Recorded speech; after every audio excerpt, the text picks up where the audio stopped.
Hello students, किसी ने क्या खूब कहा है कि रख हौसला वो मंजर भी आएगा, प्यासे के पास चलकर समंदर भी आएगा। यूं थक कर न बैठ ए मंजिल के मुसाफिर, यूं थक कर न बैठ ए मंजिल के मुसाफिर, मंजिल भी मिलेगी और मिलने का मजा भी आएगा। तो स्टूडेंट, जितने भी हमारे स्टूडेंट इस बार हैं 12th में और जिनको 12 मार्च को क्लास 12 इंग्लिश का पेपर देना है, उनके लिए आज का ये वीडियो बहुत ही ज़्यादा इंपॉर्टेंट है। क्योंकि आज मैं आपके लिए लेकर आया हूँ क्लास 12 इंग्लिश का एक महामैराथन क्लास। महामैराथन क्लास का मतलब लगभग 1 से 1.5 घंटे की आज की ये क्लास होगी। और इस क्लास में हम पूरे इंग्लिश को एक ही वीडियो में पढ़ेंगे। पूरा इंग्लिश सिर्फ एक ही वीडियो में खत्म। जाकर 12 मार्च को कॉपी में जाकर छाप दो और इस बार आप इंग्लिश में 100 में 95 प्लस लेकर आओगे। क्योंकि आज मैं आपको सेक्शन ए, देखो सेक्शन ए जो आपका होता है, section B, section C, section D, चारों सेक्शन को मैं एक ही वीडियो में बताऊंगा। यानी कि पूरे इंग्लिश का पेपर सिर्फ एक ही वीडियो में आज खत्म होगा। ठीक है। सेक्शन ए 15 नंबर का, सेक्शन बी 20 नंबर का, सेक्शन सी 25 नंबर का, सेक्शन डी 40 नंबर का। ऐसा वीडियो आपको पूरे यूट्यूब पर कहीं नहीं मिलेगा। 2025 में 95 प्लस की गारंटी, इससे बाहर कुछ नहीं आने वाला। पूरा इंग्लिश इंग्लिश कर देना, पूरा इंग्लिश एक ही वीडियो में आज खत्म होगा। यहां पे आप लोग देख सकते हैं हम क्या क्या पढ़ेंगे, सब कुछ हम इस वीडियो में डिस्कस करेंगे। टोटल 19 टॉपिक हम पढ़ेंगे। पहले हम अनसीन पैसेज पढ़ेंगे, फिर आर्टिकल राइटिंग, फिर लेटर राइटिंग, फिर direct and indirect narration, synthesis, transformation, syntax, idioms and phrases, antonyms, synonyms, one word substitution, homophones, Hindi to English translation, फिर प्रोज के short answer type question, long question, poetry का stanza, central idea और supplementary का आपका short और long. यानी कि पूरा इंग्लिश सिर्फ एक वीडियो में खत्म। क्लास थोड़ा सा लॉन्ग होगा, लेकिन आज पूरे इंग्लिश का हम खात्मा करेंगे। और बहुत मेहनत से क्लास मैंने आपके लिए बनाया है। तो बस वीडियो को लाइक करना, चैनल को सब्सक्राइब करना। हम सबको इस वीडियो में पढ़ने वाले हैं। सबसे पहले हम लोग अनसीन पैसेज को पढ़ेंगे। यानी कि आपका जो सेक्शन ए होता है, इसमें आपका सबसे पहले अनसीन पैसेज आता है। सबसे पहले हम इसको पढ़ेंगे, फिर section B, section C, section D, मतलब पूरे इंग्लिश का खात्मा आज हम करने वाले हैं। तो चलिए स्टार्ट करते हैं। आज का ये वीडियो बहुत ही इंटरेस्टिंग क्लास है। आप लोग क्या करना, कॉपी और पेन लेकर ध्यान से इस वीडियो को देख लेना मेरे भाई। यही एक वीडियो आपका इंग्लिश में 95 प्लस दिला सकता है। सबसे पहले हमारा आता है सेक्शन ए। सेक्शन ए जो है ये रीडिंग सेक्शन है। टोटल 15 नंबर का ये होता है। ठीक है। इसमें आपको एक अनसीन पैसेज दिया जाएगा। जैसे देखो यहां पे इतना बड़ा अनसीन पैसेज आपको दिया गया है, यहां से लेकर यहां तक। अभी हम पूरा हिंदी मीनिंग के साथ समझेंगे। इस अनसीन पैसेज के नीचे अगर आप लोग देखोगे तो 1 2 3 4 5 करके 5 क्वेश्चन दिए गए हैं। 15 नंबर आपको इसके लिए मिलेगा। और आंसर कैसे लिखना है वो भी मैं बताऊंगा, कैसे ढूंढना है सब कुछ हम इस वीडियो में बताने वाले हैं। आप लोग यकीन नहीं करेंगे, देखो पूरे इंग्लिश का पेपर हम आज एक ही वीडियो में पढ़ेंगे। तो चलिए सबसे पहले अनसीन पैसेज को पढ़ते हैं। पहले इसका हिंदी मीनिंग निकालते हैं, फिर क्वेश्चन का हम आंसर देंगे। खूब ध्यान से समझना, ठीक है।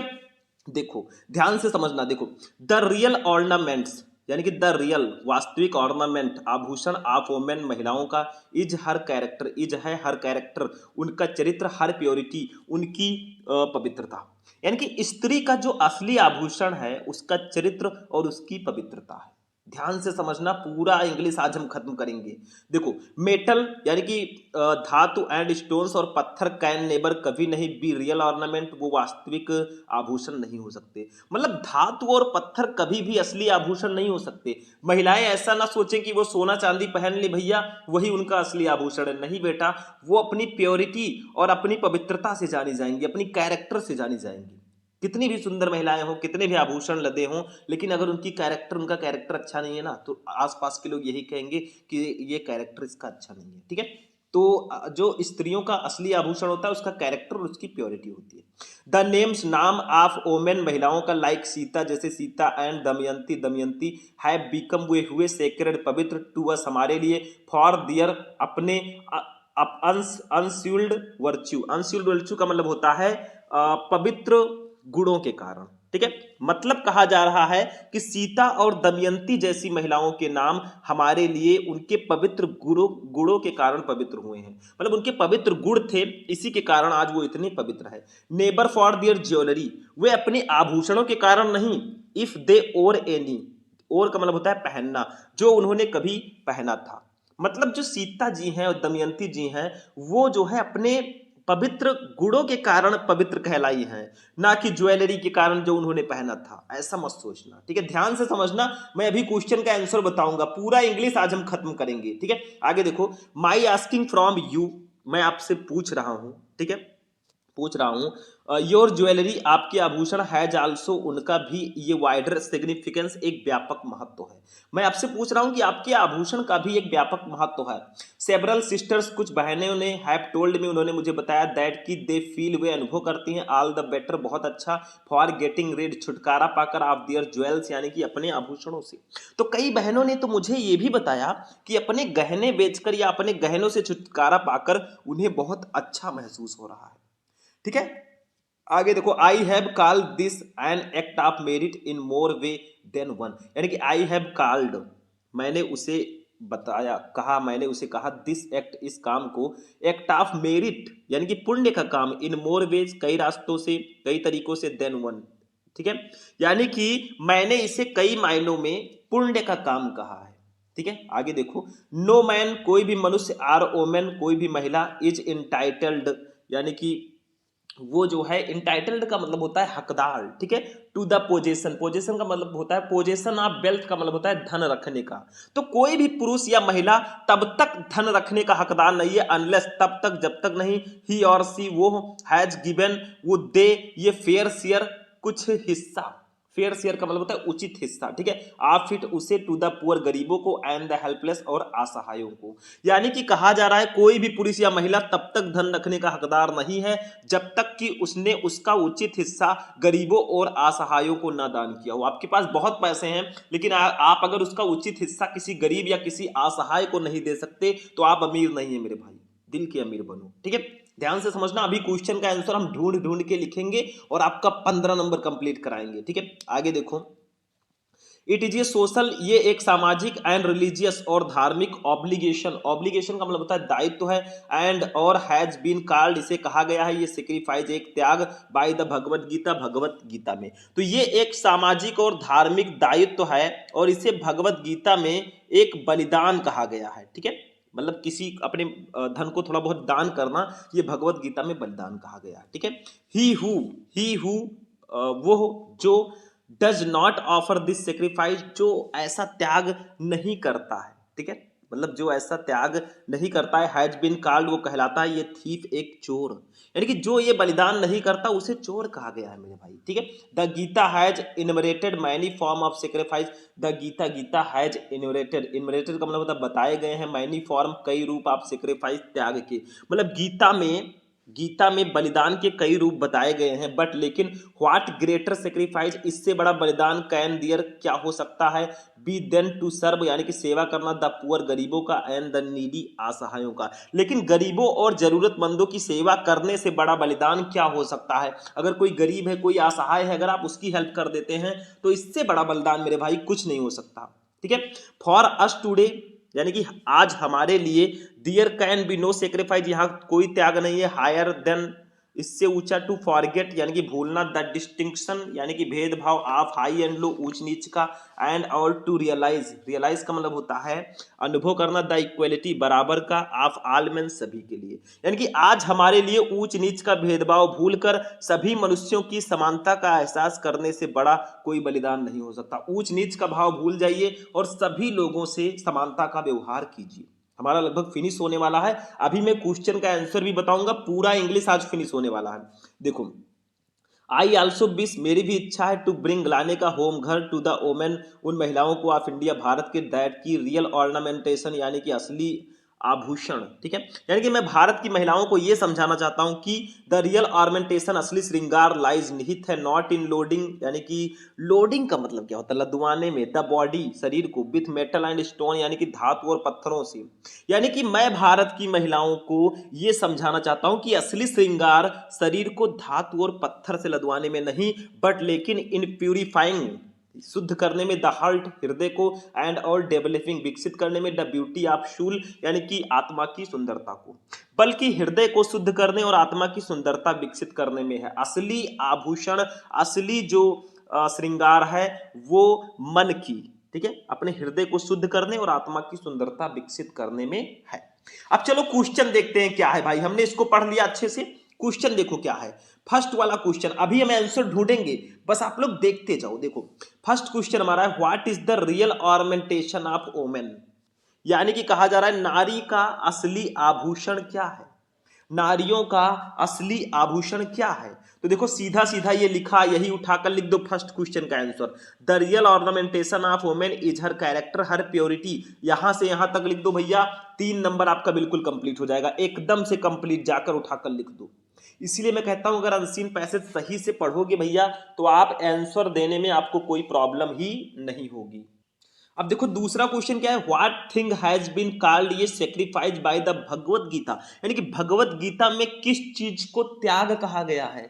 तो देखो यहां पे डायरेक्ट लिखा है, यहां पे देखो आपका आंसर, ये देखो इट इज ये देखो ये दूसरे का आंसर है, इट इज ये social and religious obligation and has been called ये सेक्रीफाइस बाय भगवत गीता, यानी कि ये एक सामाजिक और धार्मिक दायित्व है जिसको भगवत गीता में त्याग कहा गया है, ठीक है। किसको, मतलब गरीबों को उचित हिस्सा और असहायों को उचित हिस्सा दान करने को ही त्याग कहा गया। तो यहां से यहां तक उठाकर लिख दो, नंबर मिल जाएगा, ठीक है। चलो आगे बढ़ते हैं मेरे भाई, नेक्स्ट क्वेश्चन देखिए तीसरा, what is considered to be a greater sacrifice, यानी कि सबसे बड़ा बलिदान किसे माना जाता है, सबसे बड़ा बलिदान किसे माना जाता है।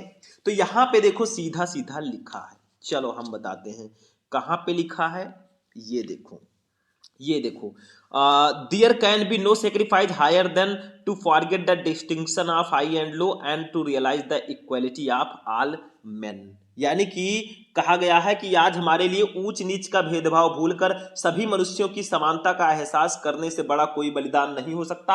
आप ऊंच नीच का भेदभाव भूल जाइए और सभी मनुष्यों के साथ समानता का व्यवहार कीजिए, इससे बड़ा बलिदान कुछ नहीं हो सकता। भैया 3-3 नंबर हम लोग कंप्लीट कर रहे हैं, ऐसे ढूंढ ढूंढ कर लिखना होगा। कौन कमबख्त कहता है कि अनसीन पैसेज टफ होता है, कुछ भी टफ नहीं है, अगर आप अपने पे आ जाओ ना तो सब इजी है। चौथा question, where does the real ornamentation lie, यानी कि असली श्रृंगार, असली श्रृंगार, वास्तविक श्रृंगार कहां है, वास्तविक श्रृंगार कहां है।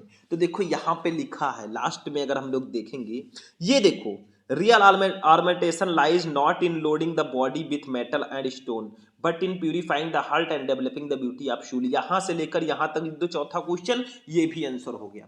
मतलब जो असली आभूषण है, ठीक है, असली श्रृंगार जो है वो शरीर को धातु और पत्थरों से लदवाने में नहीं है, बल्कि हृदय को शुद्ध करने और आत्मा की सुंदरता विकसित करने में है। यही उठाकर लिख दो, नंबर मिल गया। पांचवा देखो, ये वोकेबुलरी है, which word in the passage means spotless. इस पैसेज में किसका मतलब स्पॉटलेस है, स्पॉटलेस का मतलब होता है बेदाग या पवित्र, ठीक है। तो एक मैंने आपको यहाँ पे ऊपर बताया था, देखो यहाँ पे कहाँ है, हाँ एक, ये देखो इसका मतलब भी पवित्र होता है, पवित्र गुणों, ठीक है। तो ये हो जाएगा। दूसरा क्वेश्चन है, which word in the passage is the opposite of insignificance.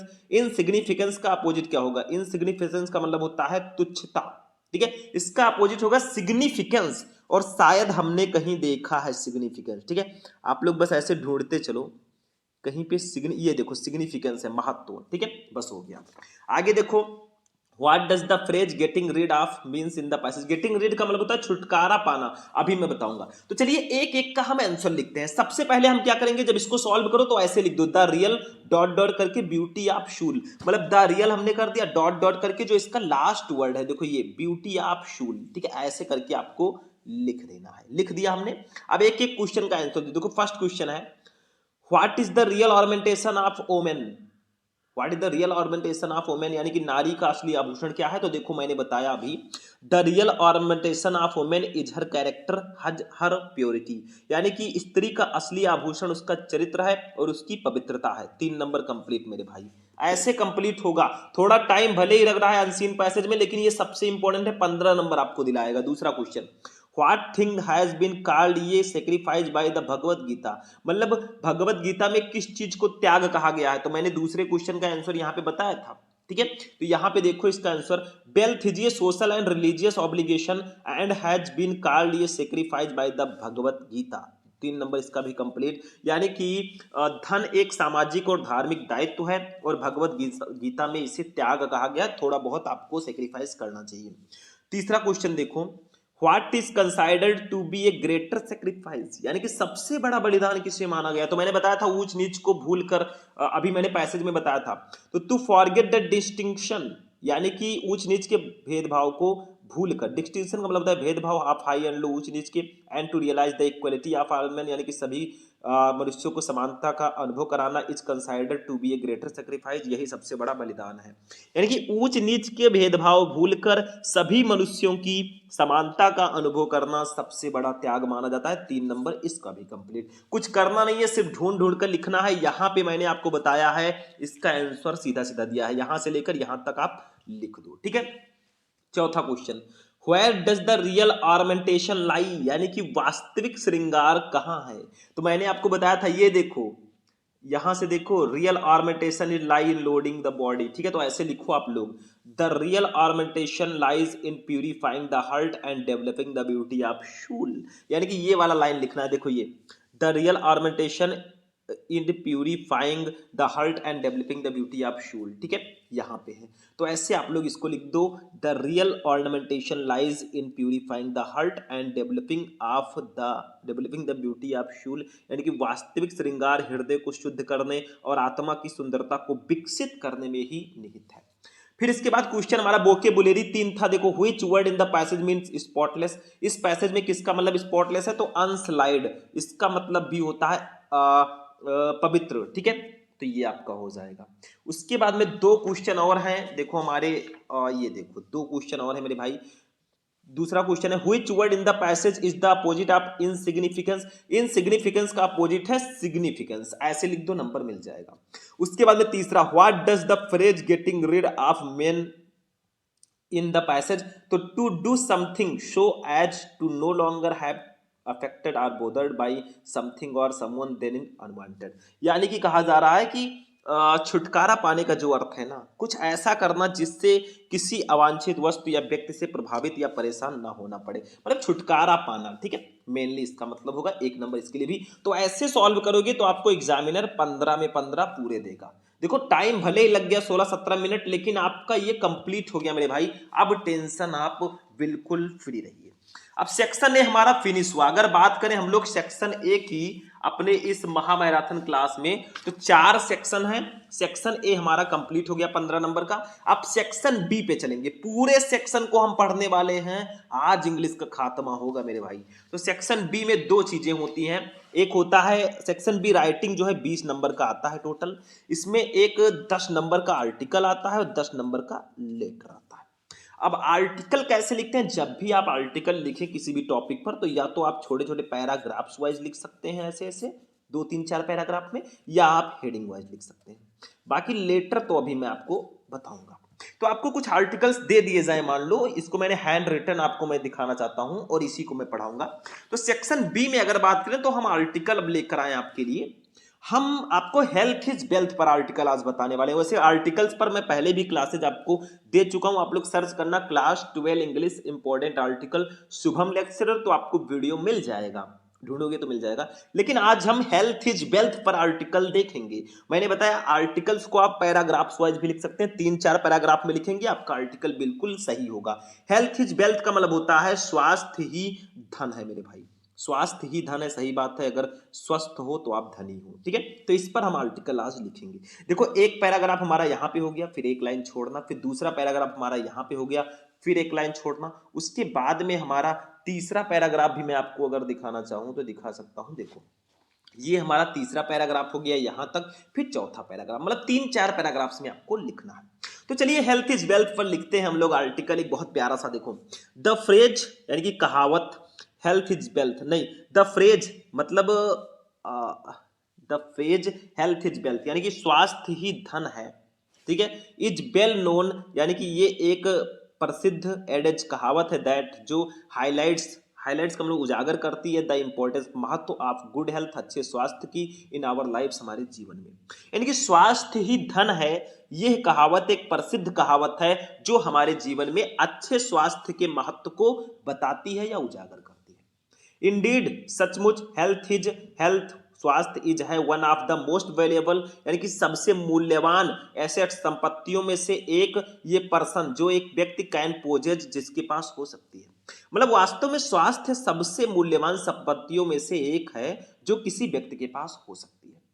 स्वस्थ कोई भी व्यक्ति हो सकता है, चाहे वो गरीब हो चाहे अमीर हो, स्वस्थ अपना स्वास्थ्य वो बनाए रख सकता है, वो अपने हाथ में होता है।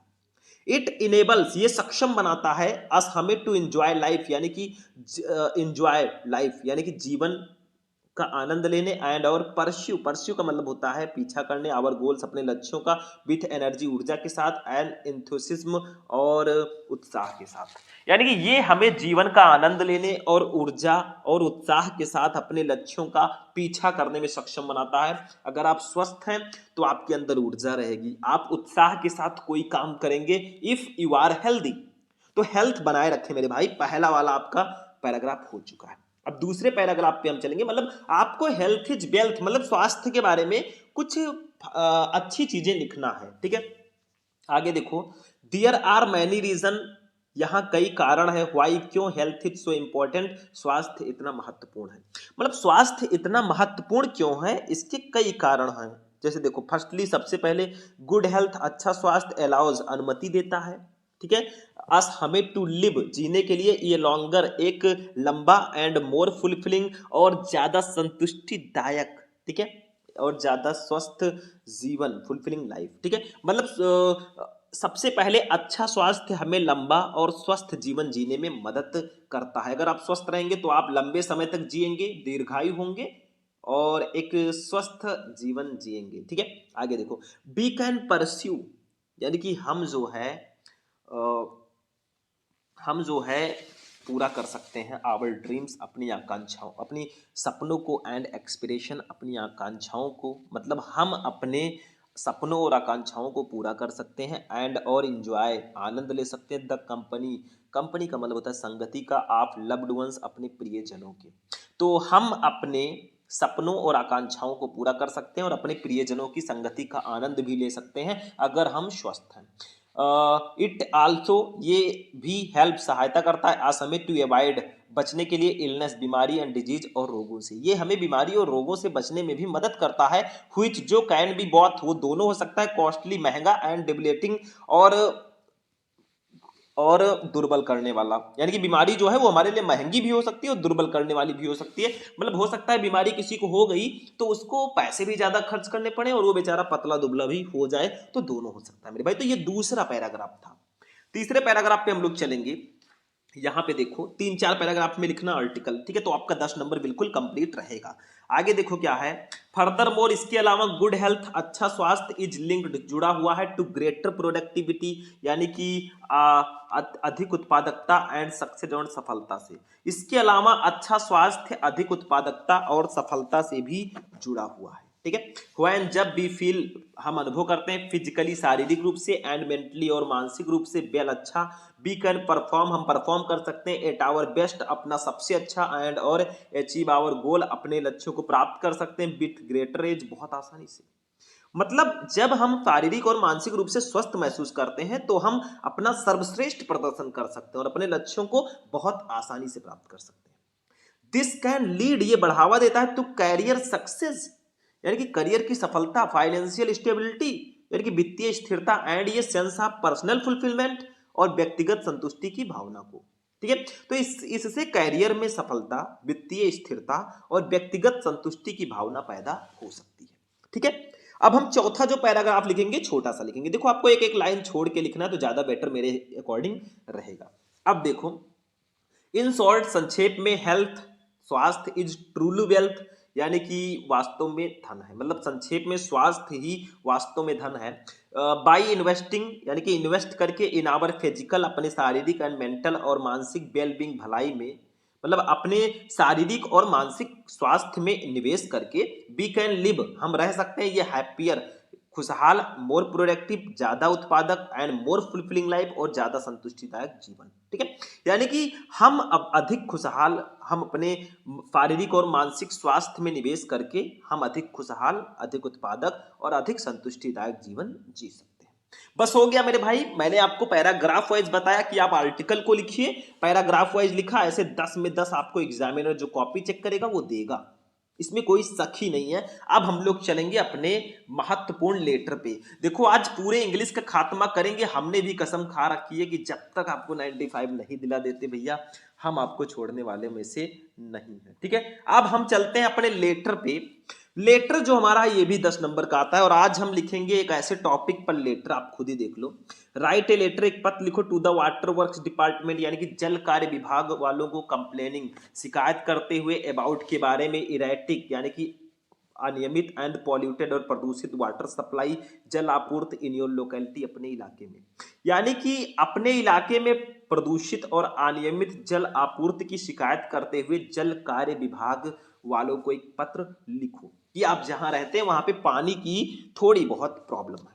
तो चलिए लिखते हैं मेरे भाई, क्या प्रॉब्लम है, कहां पड़े हो चक्कर में, कोई नहीं है टक्कर में, चलो देखते हैं। सबसे पहले हम जब पानी का हमें शिकायत करते हुए लिखना है तो आप क्या लिखिए, सबसे पहले अपना एड्रेस लिखिए कि आखिर आप कहाँ से लिख रहे हैं, क्योंकि पानी की शिकायत आप कर रहे हैं तो उसको ये पता होना चाहिए आप हैं कहाँ से भाई, तभी तो वो प्रॉब्लम का सॉल्यूशन देंगे।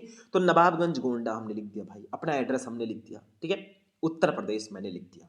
अब आपका जो एड्रेस है आप वो यहाँ पे लिख सकते हैं, कोई दिक्कत नहीं होने वाली है। फिर आपका पेपर है 12 मार्च 2000 XX मैंने लिख दिया, मतलब 2025 में लिखना, 12 मार्च 20XX लिख देना कि आपने ये पत्र कब लिखा है, क्योंकि आप एक कंप्लेंट लेटर लिख रहे हैं। ठीक है, तो आपने अपना एड्रेस लिखा पहले, फिर अपना डिस्ट्रिक्ट लिखा, फिर अपना स्टेट लिखा, फिर आपने ये लिख दिया। अब आप किसको लिख रहे हैं पत्र, आखिर लिख किसको रहे हैं, तो to the water works department, यानी कि जल कार्य विभाग वालों को, उत्तर प्रदेश के, यानी कि हम जल कार्य विभाग वाले उत्तर प्रदेश को लिख रहे हैं, to the water works department Uttar Pradesh. ठीक है भैया, आपका सब्जेक्ट क्या है, आप किस टॉपिक पर पत्र लिख रहे हैं, तो सब्जेक्ट हमने लिखा कंप्लेंट, शिकायत करते हुए, रिगार्डिंग के बारे में, इरेटिक अनियमित एंड पॉल्यूटेड और प्रदूषित वाटर सप्लाई, जल आपूर्ति। ठीक है, यानी कि अनियमित एवं प्रदूषित जल आपूर्ति के संबंध में शिकायत करते हुए हम पत्र लिख रहे हैं। फिर आपको रेस्पेक्टेड सर लिखना है, फिर आपको अपनी सारी दुख कथा यहाँ पे सुना देनी है, और लास्ट में आपको थैंकिंग यू करके XYZ कर देना है। लेकिन इसको मैं बताने वाला हूँ सही से, हिंदी मीनिंग के साथ। तो पहले अपना एड्रेस लिखा, फिर आपने डेट डाला, फिर टू लिखकर आप जिसको पत्र लिख रहे हैं वो लिखा, फिर सब्जेक्ट लिखा, फिर रेस्पेक्टेड सर लिखकर हम अपनी दुख कथा सुना रहे हैं। देखो, I would like to draw, मैं आकर्षित करना चाहता हूं योर अटेंशन, आपका ध्यान, टुवर्ड्स की ओर, द इरेगुलर यानी कि अनियमित एंड पॉल्यूटेड और प्रदूषित वाटर सप्लाई, जल आपूर्ति इन आवर लोकेलिटी, हमारे इलाके में। तो मैं आपका ध्यान हमारे इलाके में अनियमित और प्रदूषित जल आपूर्ति की ओर आकर्षित करना चाहता हूं। ड्यू के कारण द कंस्ट्रक्शन, निर्माण के ऑफ द न्यू बिल्डिंग, नए भवनों के, द वाटर सप्लाई जल आपूर्ति हैज बीन पार्टीशन्ड, यानी कि उसको विभाजित कर दिया गया है। ठीक है, यानी कि नए भवनों के निर्माण के कारण जल आपूर्ति को विभाजित कर दिया गया है। एंड और नाउ, अब द सप्लाई आपूर्ति हैज बीन इंटरप्टेड, उसको बाधित कर दिया गया है, एज अर्लियर, जैसा कि द रेगुलर वाटर सप्लाई, नियमित जल आपूर्ति, यूज टू बी 3 आवर, लगभग 3 घंटे इन द मॉर्निंग, सुबह दी जाती थी, and the same in the evening, और शाम को भी उतने घंटे दी जाती थी। मतलब कहा जा रहा है कि नए भवनों के निर्माण के कारण जो पानी की सप्लाई है ना, उसको विभाजित कर दिया गया है, क्योंकि पानी की जरूरत पड़ती है भवनों के निर्माण में, और अब उस सप्लाई, अब जो है आपूर्ति बाधित हो गई है, क्योंकि पहले नियमित जल आपूर्ति सुबह 3 घंटे और शाम को भी 3 घंटे होती थी। ठीक है, बट लेकिन now the same has been reduce, लेकिन अब उसको कम कर दिया गया टू जस्ट एन आवर, सिर्फ 1 घंटे, लेकिन अब सिर्फ 1 घंटे ही पानी आ रहा है मेरे भाई। ठीक है, एज, जबकि इट नीड, हमें आवश्यकता है ये न्यू नॉन पॉल्यूटेड, एक नई गैर प्रदूषित वाटर सप्लाई जल आपूर्ति की unit for the individual building, यानी कि इंडिविजुअल बिल्डिंग के लिए। लेकिन अब क्योंकि प्रत्येक भवन के लिए एक नई गैर प्रदूषित जल आपूर्ति इकाई की आवश्यकता है। फिर आप लोग लिख दीजिए आई होप, थोड़ा आशा दीजिए। आई होप, मुझे आशा है, फॉर योर कंट्रीब्यूशन, आपके योगदान की, इन सॉल्विंग यानी कि सॉल्व करने में, दिस प्रॉब्लम, इस समस्या को, तो इस समस्या को सुलझाने में आपके योगदान की आशा है। Looking forward to your reply, आपके उत्तर की प्रतीक्षा है। थैंकिंग यू, धन्यवाद। योर सिंसियरली XYZ आप कर देना, हो गया मेरे भाई। ठीक है, ये हमारा लेटर हो गया। तो कुछ ऐसे आप लोग लेटर लिखना, मैंने बताया कंप्लेंट लेटर, आपने एड्रेस लिखा, फिर डेट डाला, फिर जिसको आप लिख रहे हैं वो लिखा, फिर सब्जेक्ट लिखा, रेस्पेक्टेड सर लिखकर अपनी पूरी दुख कथा सुना दी, फिर आई होप करके आपने उन्हें थोड़ी सांत्वना दे दी, और लास्ट में आपने थैंकिंग यू कर दिया, जो कि बहुत ज्यादा जरूरी था। चलो, सेक्शन बी भी हमारा कंप्लीट हुआ। 20 नंबर का टोटल टॉपिक था। मैंने आपको पहले ही बताया कि सेक्शन बी जो है भैया वो 20 नंबर का था। अब देखो यहीं पे मैं दिखा देता हूं, ये देखो सेक्शन बी आपका टोटल 20 नंबर का कंप्लीट हो चुका है। अब सेक्शन सी पे हम लोग चलते हैं। यहां देखो सेक्शन सी हमारा है। सेक्शन सी हमारा ग्रामर पोर्शन होता है, टोटल 25 नंबर का होता है। इसमें ग्रामर एंड ट्रांसलेशन होते हैं, तो हम सबको समझेंगे, नो टेंशन। जब तक है हम, मैं कहता रहता हूं हम है तो क्या गम है। चलो, पहले 5 ऑब्जेक्टिव क्वेश्चन आपको ग्रामर में दिए जाएंगे, 2-2 नंबर के, आपको 10 नंबर इसके लिए सबसे पहले मिलेगा। मतलब स्टार्टिंग में आपको 5 ऑब्जेक्टिव क्वेश्चंस दिए जाएंगे। चलो इसको समझते हैं। सबसे पहले आपका फर्स्ट क्वेश्चन है वन वर्ड सब्स्टिट्यूशन। देखो, वन जो हु टेक्स, जो लेता है, द ब्राइट साइड यानी कि अच्छा पक्ष ऑफ ये थिंग, चीजों का इज कॉल्ड कहलाता है। जो किसी चीज का अच्छा पक्ष लेता है उसे क्या कहते हैं। ठीक है, देखो ध्यान से समझो। ब्राइटनर, ब्राइटन, ऑप्टिमिस्ट यानी कि आशावादी, और पेसिमिस्ट यानी कि निराशावादी। तो भैया जो किसी चीज के ब्राइट साइड को लेता है उसको हम लोग क्या कहते हैं, तो उसको हम लोग बोलते हैं ऑप्टिमिस्ट। आपका सी वाला ऑप्शन बिल्कुल सही होगा। ठीक है, मतलब जो चीजों के अच्छे पक्ष को देखता है। एक होता है अंधेरे पक्ष को देखेगा तो पेसिमिस्ट कहलाएगा यानी कि निराशावादी। एक होता है जो अच्छे पक्ष को देखेगा वो ऑप्टिमिस्ट कहलाएगा। ठीक है, ये वन वर्ड सब्स्टिट्यूशन है। दूसरा है आइडियम्स एंड फ्रेजेस। देखो, एट द ड्रॉप ऑफ ये हॉट, यानी कि अगर इसका हिंदी निकालें तो एक बूंद गर्म बोलेंगे, इसका क्या अर्थ है। At the drop of hot, तो इसका अर्थ होगा लेट यानी कि देर से, इमीडिएटली तुरंत, लेजली यानी कि आलसी, और एंग्रीली यानी कि गुस्से से। तो भैया इसका जो सही अर्थ होगा वो इमीडिएटली होगा। देखो, एट द ड्रॉप ऑफ ये हॉट का जो मतलब होता है वो इमीडिएटली होता है। ठीक है, चलो तीसरा, the synonym of diligent is, diligent का मतलब होता है परिश्रमी। इसका सिनोनिम क्या होगा, ये सिनोनिम्स है। इंटेलिजेंट यानी कि बुद्धिमान, एनर्जेटिक ऊर्जावान, मॉडेस्ट यानी कि मामूली, इंडस्ट्रियस यानी कि मेहनती। भैया इंडस्ट्रियस होगा। देखो सिनोनिम्स पूछा जा रहा है, मतलब समानार्थी, जो समान अर्थ रखते हो। तो डिलीजेंट का मतलब होता है परिश्रमी या मेहनती, और इंडस्ट्रियस का मतलब भी होता है परिश्रमी या मेहनती। दोनों के मीनिंग समान है, तो इसी को सिनोनिम्स बोलेंगे। इसके बाद में देखो चौथा वाला क्वेश्चन है, he has been living in Varanasi since 3 years, यानी कि वो 3 वर्षों से वाराणसी में रह रहा है। ठीक है, तो इसका, इसमें which word is an error in the sentence, इस सेंटेंस में कहां पे गलती है, गलती कहां है, ये सिंटैक्स है। देखो ईयर्स में गलती है क्या, इसमें ईयर्स में गलती है नहीं, हैज में गलती है नहीं, सिंस में गलती है हाँ, 3 में गलती है नहीं, यहाँ पे सिंस में गलती है क्योंकि फॉर लगेगा। ठीक है, यहाँ पे for, he has been living in Varanasi for 3 years। ठीक है, हो गया मेरे भाई। चलो आगे बढ़ते हैं। पांचवा अपना देखेंगे ऑब्जेक्टिव, ये एंटोनिम्स है। देखो, the antonym of arrival is, arrival का एंटोनिम क्या होगा। देखो अराइवल का मतलब होता है आगमन, तो इसका एंटोनिम क्या होगा। एंटोनिम्स का मतलब होता है विलोम शब्द या विपरीतार्थक शब्द, जो विपरीत अर्थ रखते हैं। तो इसका राइवल होगा, राइवल का मतलब होता है प्रतिद्वंदी, सर्वाइवल का मतलब होता है उत्तरजीविता, डिपार्चर का मतलब होता है प्रस्थान, और रप्चर का मतलब होता है टूटना। तो भैया डिपार्चर होगा। अराइवल का मतलब आगमन, डिपार्चर का मतलब प्रस्थान, यानी कि आगमन का मतलब आना, डिपार्चर का मतलब प्रस्थान, प्रस्थान का मतलब जाना। बस हो गया। तो ये 5 ऑब्जेक्टिव क्वेश्चंस रहेंगे 2-2 नंबर के सेक्शन सी में। सबसे पहले तो 10 नंबर आपको इसके लिए दिया जाएगा। अब चलेंगे अपने इंग्लिश ग्रामर में जो डायरेक्ट इनडायरेक्ट सिंथेसिस ट्रांसफॉर्मेशन ये सब आते हैं, इनको देखते हैं। तो एक एक आपको करना होगा, मैं यहाँ पे 2-2 आपको बताऊंगा क्योंकि जाने रहोगे तो अच्छा रहेगा। देखो डायरेक्ट एंड इनडायरेक्ट नरेशन की बात करें तो फर्स्ट वाला क्वेश्चन क्या है, the old man said to the boy, यानी कि बूढ़े व्यक्ति ने लड़के से कहा, डू नॉट डिस्टर्ब मी, मुझे परेशान मत करो, व्हाइल आई एम वर्किंग, जब मैं काम कर रहा हूं। यानी कि बूढ़े व्यक्ति ने लड़के से कहा जब मैं काम कर रहा हूं तो मुझे परेशान मत करो। अब यहां पे ये कौन सा सेंटेंस है, डू नॉट डिस्टर्ब मी, ये इंपरेटिव सेंटेंस है। अब इंपरेटिव तो है ही, लेकिन जो बूढ़ा आदमी है वो बच्चे को मना कर रहा है कि मुझे, जब मैं काम कर रहा हूं तो मुझे परेशान मत करो। तो यहां पे हम लिख सकते हैं द मैन, सैड टू के स्थान पर लिख सकते हैं फॉरवेड, फॉरवेड द बॉय, द बॉय। अब देखो फॉरवेड अगर आपने लगा दिया है तो यहां पे नॉट लगाने की जरूरत नहीं है, तो यहां पे डायरेक्ट टू लगा देंगे क्योंकि फॉरवेड खुद में निगेटिव है। तो the man forward the boy to, ठीक है, डिस्टर्ब को डिस्टर्ब ही रहने देंगे, डिस्टर्ब, ठीक है।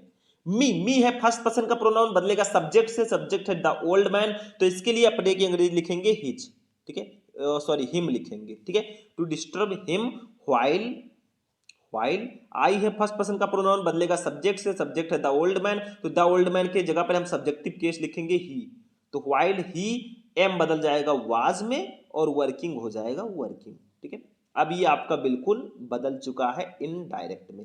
अगर आपने रूल्स पढ़ा होगा तो ये आपके लिए हलवा है, अगर नहीं पढ़ा रूल्स भैया तो आपके लिए थोड़ा सा तो रहेगा ही। तो the man forbade, said to के स्थान पर फॉरबेड लगा दिया, द बॉय, यहां पे नॉट हम नहीं लिखेंगे क्योंकि फॉरबेड लगा दिया तो नॉट नहीं लिखना है, टू डिस्टर्ब, मी बदलेगा द ओल्ड मैन से तो हिम हो जाएगा, वाइल आई बदलेगा द ओल्ड मैन से तो ही हो जाएगा, वाज एम बदल जाएगा वाज में, वर्किंग वर्किंग ही रहेगा, बस हो गया, ठीक है। फर्स्ट वाला हो गया। दूसरा देखो हमारा क्या है, ही विल से, वो कहेगा, द स्टूडेंट वाज लेजी, यानी कि विद्यार्थी आलसी है, छात्र आलसी है। तो यहां पे जो आपका रिपोर्टिंग वर्ब है इसमें देखो प्रेजेंट टेंस या फ्यूचर टेंस अगर होगा, अगर आपके रिपोर्टिंग वर्ब में प्रेजेंट टेंस या फ्यूचर टेंस आता है तो आपके रिपोर्टेड स्पीच के सेंटेंस में कोई परिवर्तन नहीं होगा, ठीक है, इसके टेंस में कोई परिवर्तन नहीं होगा।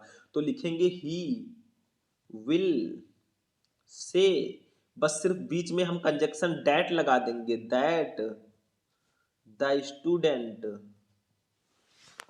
द स्टूडेंट, ठीक है, वाज लेजी, लेजी, बस हो गया मेरे भाई, बस इतना रहेगा, कुछ करना नहीं है आपको। चलो हो गया हमारा, दो डायरेक्ट इनडायरेक्ट हमने बता दिए। देखो आपको और भी ट्राई करना है, आपको और भी चीजें पढ़ना है, मैं ऐसा बिल्कुल नहीं कह रहा हूं कि सिर्फ यही पढ़ने से आपका काम हो जाएगा, नहीं बेटा, पढ़ना और भी पड़ेगा, ठीक है। चलो सिंथेसिस ऑफ सेंटेंसेज पे चलते हैं।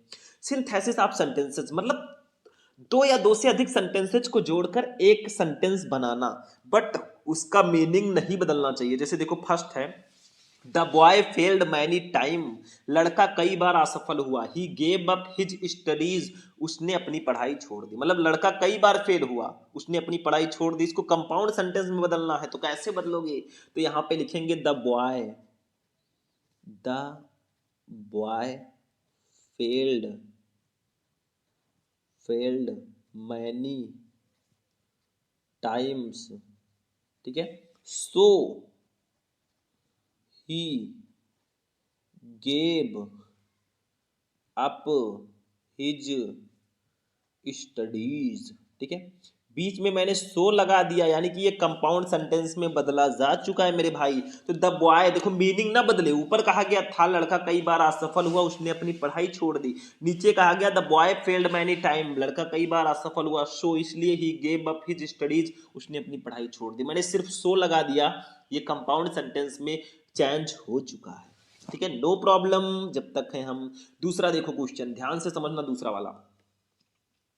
देखो ही इज इंटेलिजेंट, वो बुद्धिमान है, ही इज हार्ड वर्किंग, वो मेहनती है। इसको सिंपल सेंटेंस में बदलना है, कैसे बदलोगे, तो हम कुछ इस प्रकार से लिखेंगे, बिसाइड,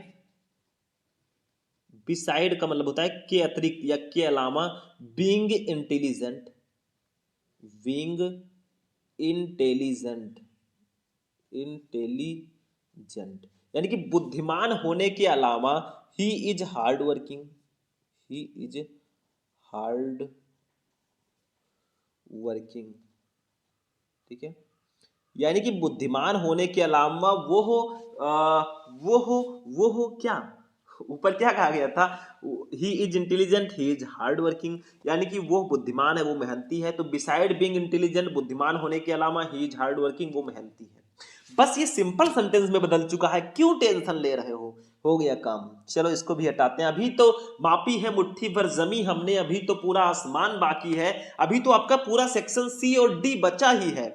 अभी आगे आगे देखिए होता है क्या, बस सपोर्ट करते रहो। ऐसी ऐसी क्लासेज अगर आप लोग 4-5 क्लास ज्वाइन कर लोगे ना, काम हो जाएगा।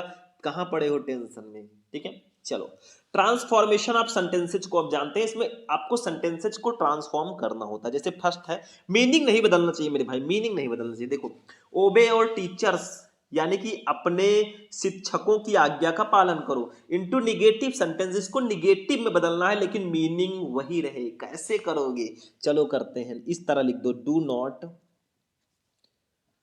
Disobey disobey your teachers. देखो ये निगेटिव में बदल चुका है, लेकिन मीनिंग वही है। ऊपर था अपने अध्यापक की आज्ञा का पालन करो, नीचे है do not disobey your teachers, यानी कि अ, अपने अध्यापक की do not disobey your teacher यहां पे है, ठीक है। इसका मतलब हो जाएगा अपने गुरु की या अपने टीचर की अवज्ञा मत करो। मतलब वही है कि उनकी आज्ञा का पालन करो, वही चीज यहाँ पे निगेटिव में कर दिया गया है, बाकी कुछ नहीं किया गया। ऊपर था अपने अध्यापक की आज्ञा का पालन करो, नीचे है अपने अध्यापक की अवज्ञा मत करो। मतलब इसका मतलब भी है कि अपने अध्यापक की आज्ञा का पालन करो। मीनिंग दोनों का सेम है, नो टेंशन। दूसरा देखो, do don't sit here please, कृपया यहां मत बैठो। इसको पैसिव वॉइस में कन्वर्ट करना है, कैसे करोगे। कृपया यहां मत बैठो, पैसिव वॉइस। अब ये इंपरेटिव सेंटेंस को पैसिव वॉइस में बदलना है, कैसे बदलोगे। तो देखो, प्लीज लगा यानी कि रिक्वेस्ट किया जा रहा है, तो आप लोग लिख दो you are requested, you are requested, ठीक है। यू आर रिक्वेस्टेड, फिर लगा दो डोंट है तो नॉट टू लगा दो, नॉट टू सिट, सिट ही हो जाएगा, ठीक है। हियर सिट हियर हो जाएगा, ठीक है।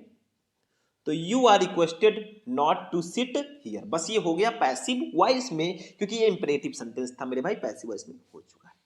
चलो आगे बढ़ते हैं मेरे भाई, थोड़ा सा आगे बढ़ते हैं। सिंटैक्स पे आ गए हम लोग। सिंटैक्स देखो ऑब्जेक्टिव में भी आता है और ऐसे भी आता है, यानी कि 4 नंबर का सिंटैक्स आता है, तो पढ़ लेना। चलो, syntax first, there are many, there are many types of deers in a forest, यानी कि जंगल में कई प्रकार के हिरण होते हैं। इसमें गलती कहाँ, सिंटैक्स का मतलब होता है करेक्शन ऑफ सेंटेंसेज। अगर कहीं गलती है ना तो उसको सही करके लिखो। तो इसको ऐसे लिखेंगे, दियर दियर आर मैनी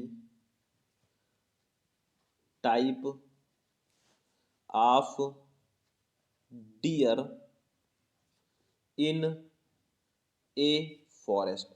देखो, डियर्स के जगह पर डियर कर देना है, बस आपका सही है। डियर्स नहीं रहेगा, डियर रहेगा, एस लगाने की कोई जरूरत नहीं है। दूसरा देखो क्या है स्टूडेंट, दो शिवाज सिक, यद्यपि वह बीमार था, यद्यपि वह बीमार थी, बट लेकिन सी बेंट टू वर्क, वो काम पर गई। यद्यपि वो बीमार थी फिर भी वो काम पर गई, ठीक है, लेकिन वो काम पर गई। यहां पे क्या गलती है, देखो, दो को तो दो ही रहने देंगे, दो शिवाज शिवाज सिक, सिक, यहां पे बट नहीं रहेगा मेरे भाई, दो के साथ एट लगता है। एट, एट का मतलब होता है फिर भी। She went to, went to work, ठीक है, बस हो गया। यद्यपि वह बीमार थी फिर भी वो काम पर गई, तो बट के जगह पर एट लगा दो, काम हो जाएगा, नो टेंशन। चलो आगे बढ़ते हैं। एक और टॉपिक हमारा आता है भैया, होमोफोन्स, और इसका मैंने एक क्वेश्चन ले रखा है, होमोफोन्स है ये। इसमें होता क्या है, आपको दो सेम दिखने वाले वर्ड दे दिए जाएंगे, जैसे डियर डियर, ये दोनों सेम दिख रहे हैं लेकिन इनका वर्ड मीनिंग अलग अलग है। देखो, इस डियर का मतलब होता है प्रिय, इस डियर का मतलब होता है हिरण। अब आपको इसका क्या करना है, सेंटेंस में यूज करना है ताकि इसका मीनिंग क्लियर हो सके। जैसे डियर, देखो मैंने यहाँ पे डियर हेडिंग डाला और लिख दिया, माय डियर फ्रेंड, मेरे मेरे प्रिय मित्र, यू आर ये बिट लेट, आप थोड़ी देर से आए हैं। तो यहां पे डियर का मतलब प्रिय हो गया। दूसरा डियर देखो, ये डियर रन्स वेरी फास्ट, यानी कि हिरण बहुत तेज दौड़ता है, तो यहां पे ये डियर हो गया। मतलब ऐसे ही आपको सेंटेंस में यूज करना है ताकि इनके मीनिंग तो क्लियर हो सके। कि आखिर इस डियर का मतलब क्या होता है, बस यही करना है, क्यों टेंशन ले रहे हो। चलो इसमें 20 नंबर तो हमारा कंप्लीट हो गया इसका। अब देखो एक 5 नंबर का हिंदी टू इंग्लिश ट्रांसलेशन आता है। वैसे मैंने यहाँ पे हिंदी लिखा है, नीचे इंग्लिश लिखा है, और इसको कंपेयर करके हम आपको बताएंगे आज। अगर आप लोग कहेंगे तो मैं इसका एक स्पेशल क्लास भी आपको दे दूंगा। और ये हमारे सेक्शन सी का लास्ट क्वेश्चन होगा। फिर हमारा सबसे इंपॉर्टेंट सेक्शन आएगा सेक्शन डी, उसको भी हम आज ही पढ़ेंगे। बस आप लोग सपोर्ट बनाए रखें, ऐसी ऐसी क्लासेस मैं आपको दे दूंगा ना कि एग्जाम में जाकर छाप के चलो जाओगे, नंबर पूरा मिल जाएगा।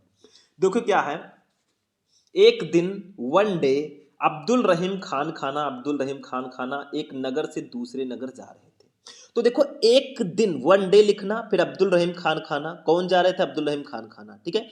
वाज गोइंग, ठीक है, वाज ट्रेवलिंग लिख देना from one city to another city, ठीक है, ऐसे लिख देना। देखो कैसे लिखना है, ध्यान से समझो।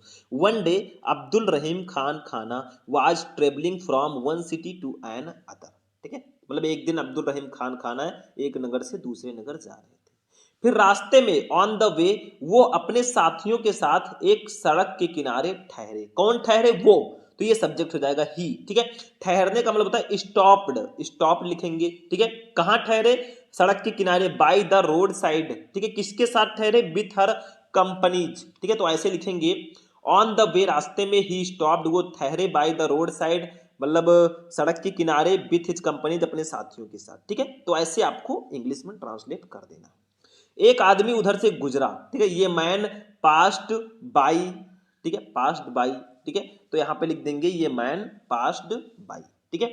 आगे देखो, उसके पास एक शीशी थी, ही हैड, ये बॉटल लिख देंगे, ठीक है, उसमें बहुत थोड़ा सा पानी था, ठीक है, तो ऐसे लिखेंगे, देखो ध्यान से, ही हैड ये bottle with very little water in it, ठीक है, ये दोनों एक ही में था शायद। आगे देखिए, उसने शीशी को झुकाया और सीधा कर लिया, तो इसको लिखेंगे ही टाइटल्ड, उसने झुकाया द बॉटल शीशी को, एंड और देन स्ट्रेंथ इट, और उसको सीधा कर लिया। बस ऐसे ही आपको थोड़ा बहुत इंग्लिश में ट्रांसलेट करना होगा, नंबर आपको मिल जाएगा। आगे देखो, खान खाना समझ गए थे कि वो एक सम्मानजनक व्यक्ति है और निर्धन हो गया है, तो यहाँ पे लिखेंगे खान खाना अंडरस्टूड, समझ गए थे, दैट कि the man was a respectable person, वो एक सम्मानजनक व्यक्ति है, who has fallen into poverty, जो गरीब हो गया है, जो निर्धन हो गया, ऐसे लिखेंगे। उन्होंने उसे अपने पास बुलाया और उसे अपना मित्र बना लिया, तो यहाँ पे लिखेंगे he called the man over, उन्होंने उसे अपने पास बुलाया, and made him his friend, और अपना मित्र उसको बना लिया। बस ऐसे कर दो मेरे भाई, थोड़ा बहुत चेंज करके अच्छे से लिख दोगे भैया, 5 में 5 पूरे मिल जाएंगे। ऐसा मत सोचो, कुछ स्टूडेंट सोच रहे होंगे सर हमें तो कुछ नहीं आता, हमने कुछ पढ़ा नहीं पूरे साल, तो हमारा क्या होगा रे कालिया। तो आपको करना कुछ नहीं मेरे भाई, बस आपको सिर्फ थोड़ा बहुत इंग्लिश में चेंज करके अपने अकॉर्डिंग लिख देना। अगर आप जानते हैं तब तो आप अच्छे से कर सकते हैं, कोई दिक्कत ही नहीं है। अगर नहीं जानते हैं तो हम कब काम आएंगे भैया, कहाँ पड़े हो चक्कर में, मैं कहता रहता हूँ कोई नहीं है टक्कर में। सेक्शन सी भी हमारा कंप्लीट हुआ 25 नंबर। तो देखो अभी हमारा सिर्फ section A, section B, section C हुआ है, यानी कि 15 और 25, 40 और 20, 60 नंबर का पेपर हो चुका है। 40 नंबर का सेक्शन डी अभी बचा है, उसको भी हम पढ़ेंगे। लाइक ठोकते चलो, ठीक है। चलो अब हम लोग चलते हैं अपने सेक्शन डी पे। सेक्शन डी अगर लिटरेचर की बात करें तो सबसे पहले आपके प्रोज के क्वेश्चन रहेंगे। मतलब मैंने एक लिस्ट आपको बताया था, यहाँ पे देखो सारी चीजें तो हम पढ़ चुके हैं ऊपर से। ये देखो सेक्शन, यहाँ से सेक्शन डी हमारा स्टार्ट होता है। इसमें शॉर्ट आंसर टाइप क्वेश्चन पहले रहेगा, फिर लॉन्ग क्वेश्चन रहेगा। ये 8 नंबर का, ये 7 नंबर का, 15 नंबर प्रोज का होगा। पोएट्री से 6 नंबर का स्टेंजा, 4 नंबर से सेंट्रल आइडिया, 10 नंबर इसका हो गया। सप्लीमेंट्री से 8 नंबर का ये, 7 नंबर का ये, 15 इसका हो गया। तो चलो लिखते हैं। सबसे पहले प्रोज से हम शॉर्ट आंसर टाइप क्वेश्चन को देखेंगे। 8 नंबर का आता है 2 क्वेश्चन, तो हम 2 क्वेश्चन यहां पे पढ़ेंगे। सबसे फर्स्ट क्वेश्चन क्या है, देखो फर्स्ट क्वेश्चन है where is Seemapuri situated, Seemapuri कहां स्थित है। देखो 40 शब्दों में आपको इसका आंसर देना होगा, और आपको मिलेंगे पूरे 4 नंबर एक क्वेश्चन के लिए। 2 क्वेश्चन करेंगे, 8 नंबर आपको मिलेगा। तो लिखेंगे सीमापुरी, सीमापुरी इज सिचुएटेड, स्थित है, इन द ईस्ट, पूर्व में, आप न्यू दिल्ली के। तो सीमापुरी नई दिल्ली के पूर्व में स्थित है। देखो ये हमारे लॉस्ट स्प्रिंग चैप्टर का क्वेश्चन है, चैप्टर 2 का, तो आप लोग बहुत अच्छे से पढ़ना। इट इज, ये है, एन ओल्ड नाइबर, एक पुराना इलाका, इनहेबिटेड, इनहेबिटेड का मतलब क्या होता है, किसी को पता है? अरे पता होना चाहिए। इनहैबिटेड का मतलब होता है अप्रवासी, जिसको हम लोग बोलते हैं, ठीक है। इनहैबिटेड, सॉरी, इनहैबिटेड का मतलब बसे हुए, बाई मोस्टली, ज्यादातर, इमिग्रेंट अप्रवासी, फ्रॉम से, एक क्रॉस जो पार करके आए हैं बॉर्डर को, इन बांग्लादेश, बांग्लादेश से। यानी कि ये एक पुराना इलाका है जहां ज्यादातर लोग बांग्लादेश से सीमा पार करके आए अप्रवासी रहते हैं। दिस प्लेस, ये जगह, इज होम, घर है, टू सेवरल, कुछ रैग पिकर्स, कूड़ा बीनने वाले लोगों का। तो ये जगह कई कूड़ा बीनने वाले लोगों का घर है। दे अर्न, वे अर्जित करते हैं, दियर डेली ब्रेड, अपने रोजी रोटी, ऑफ रैग पिकिंग, कूड़ा करकट बीनकर। वे कूड़ा बीनकर अपनी रोजी रोटी कमाते हैं। द फिल्थी वायलेंस, यानी कि गंदी गलियां, हैव रिमाइंड, बची हुई है, अनअटेंडेड, काफी समय से ध्यान नहीं दिया गया, अनदेखी जिसको बोलते हैं, फॉर लॉन्ग, ज्यादा टाइम तक। यहाँ की गंदी गलियां लंबे समय से अनदेखी की गई हैं। पावर्टी, गरीबी, इज वाइडली, व्यापक रूप से, प्रीवेलेंट, व्याप्त है, इन दिस एरिया, इस इलाके में। तो इस इलाके में गरीबी काफी ज्यादा है, ठीक है। तो सीमापुरी कहां सिचुएटेड है, सीमापुरी कहां स्थित है? तो Seemapuri situated in the east of new Delhi, Seemapuri नई दिल्ली के पूर्व में स्थित है। It is an old neighbourhood inhabited bye mostly immigrants from across border in Bangladesh, यानी कि ये एक पुराना इलाका है जहां ज्यादातर लोग बांग्लादेश से सीमा पार करके आए अप्रवासी रहते हैं।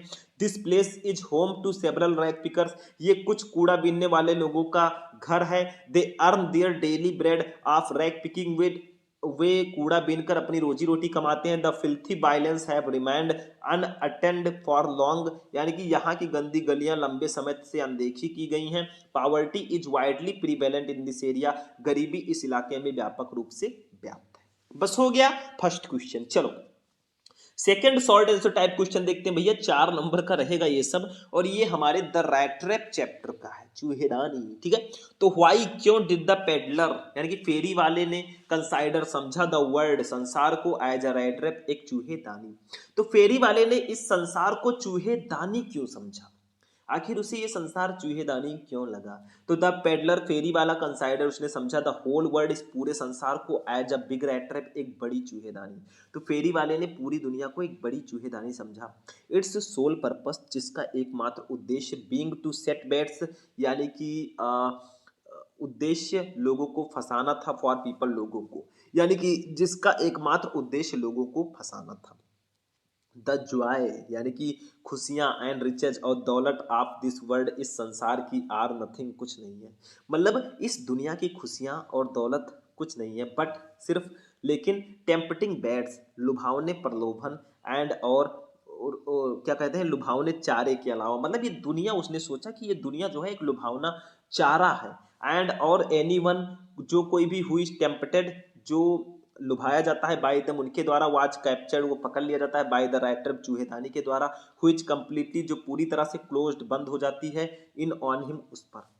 मतलब वो कह रहे हैं कि ये दुनिया जो है, इस दुनिया की जो खुशियां और दौलत है, वो लुभावने चारे के अलावा और कुछ नहीं है, और जो कोई भी इनके लालच में आ जाता है, वो चूहेदानी की गिरफ्त में आ जाता है और पूरी तरह से उसको चारों ओर से घिर जाता है, ठीक है। तो यही था कि उसने चूहेदानी समझा, क्योंकि वो चोरी करके एक जंगल में चला गया और जंगल में वो भटकता रहा, उसको अंत नहीं मिला। वो भटकता रहा, उसको उस जंगल से निकलने का रास्ता नहीं मिला, तो उसको लगा कि वो एक चूहेदानी में गिर गया है और हम चूहे हैं, ठीक है, उसको ऐसा लगा। तो समझ में आया ये वाला क्वेश्चन भी। चलिए अब हम चलेंगे, 2 सॉल्ट हमारे हो गए, एक लॉन्ग हम लोग पढ़ेंगे अब, और ये लॉन्ग जो हमारा होगा, ये हमारे लॉस्ट स्प्रिंग चैप्टर का ही, ये बहुत इंपॉर्टेंट है भैया, 7 नंबर का लॉन्ग आता है। तो एक क्वेश्चन मैंने ले रखा है, देखो चैप्टर वाइज मैंने आपको क्वेश्चंस बता रखे हैं, जाकर देखना। तो हमारा क्वेश्चन है, describe the life of rag pickers in Seemapuri, यानी कि सीमापुरी में कूड़ा बीनने वालों के जीवन का वर्णन करो। भैया 80 शब्दों में इसका आंसर लिखना होगा, तो हम इसको लिखेंगे, देखो ऐसे कुछ हम लिखेंगे, ध्यान से समझना।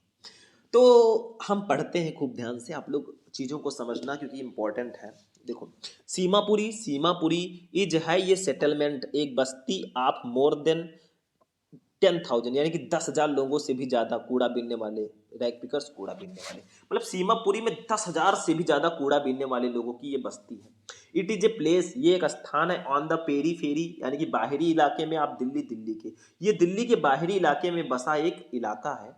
Those way who live here, जो यहाँ रहते हैं, आर स्क्वैटर्स, यानी कि वे अवैध रूप से रहने वाले हैं हु केम, जो आए हैं फ्रॉम बांग्लादेश, बांग्लादेश से इन 1971, 1971 में।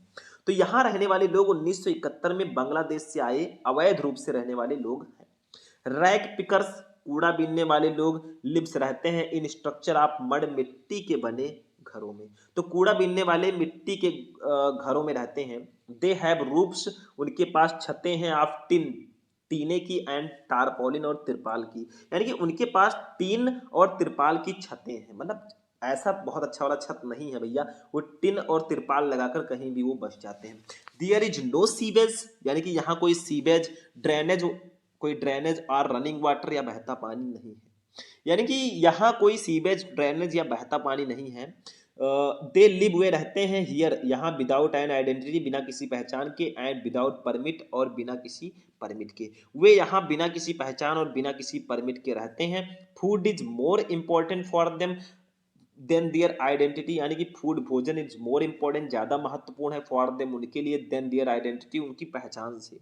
मतलब भोजन जो है उनकी, वे बिना पहचान के, यानी कि उनके लिए खाना उनकी पहचान से ज्यादा जरूरी है। भैया पहचान बनाकर क्या करेंगे जब उनको खाना ही ना मिले, ठीक है, उनको जीना भी तो है। आगे देखो, चिल्ड्रेन, बच्चे, ग्रो अप, बड़े होते हैं, टू बीकम, और बनते हैं, पार्टनर्स, सहभागी, इन सर्वाइवल, जीवन यापन में। बच्चे बड़े होकर जीने के साथी बन जाते हैं उनके, ठीक है, पार्टनर बन जाते हैं, वो भी यही करते हैं। ये एन आर्मी, एक सेना, आप बेयरफुट, नंगे पैरों की, चिल्ड्रेन, बच्चों की, अपीयर्स, दिखाई देती है, इन द मॉर्निंग, सुबह, विथ दियर, अपने प्लास्टिक बैग्स के साथ, ऑन दियर सोल्जर, उनके कंधे पर।